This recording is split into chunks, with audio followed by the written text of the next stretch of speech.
Great question. It's a question that I get quite often. And the answer is that it really depends. It's to give you like a metaphor, let's say that you want to go on a hike and someone asks you, how long does it take to go on this hike? You're going to say, well, it really depends. It depends on, how fast you walk. It's going to depend on the terrain of the hike. It's going to depend on how long that particular hike is. And so it's really an impossible question to answer without some additional details. So it's the same thing with SEO.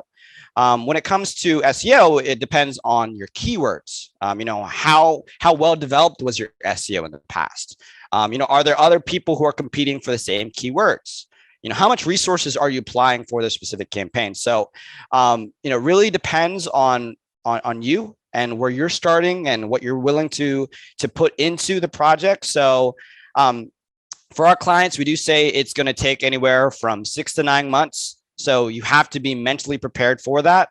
But, if you're trying to implement it on your own and you're not going as fast, it could take much longer than that.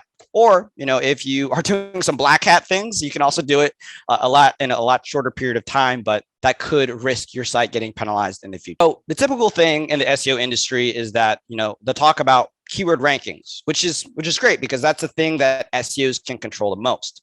But at the end of the day, as a business owner, you are taking a look at the revenue that you're getting from your investment. It's your return on investment.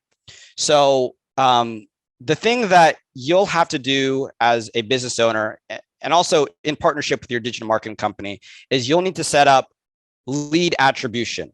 And what that means is, how can I attribute the leads that I'm getting from this service to actual revenue? So the ways that you can set this up, you can do things such as phone call tracking, or you can set up a phone tracking number, which basically is something that allows you to know that, okay, if someone called this phone number, it came from this particular form of marketing. So that's one way to do it.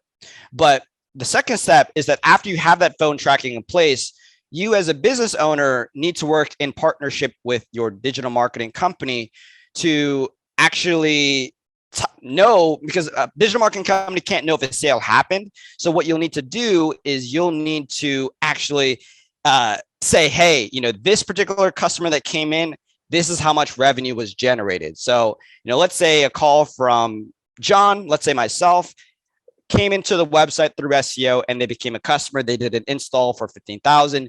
You need to have some CRM in place to track that.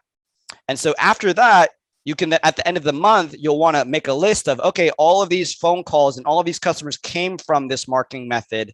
Based off of that, this is the type of revenue that was generated. And so now you can say, oh, what's my return on investment for my SEO investment? Let's say that, let's just use very low numbers. Let's say I invested $1 and I got $10 worth of a business. Okay, so that is a 10 times return on my investment. And so that's going to require some additional preparation on your part. You might have to have office staff to help you with that tracking. But, from a digital marketing standpoint, I would make sure to have that phone call tracking in place and then tie that revenue together to figure out what is your true return on investment.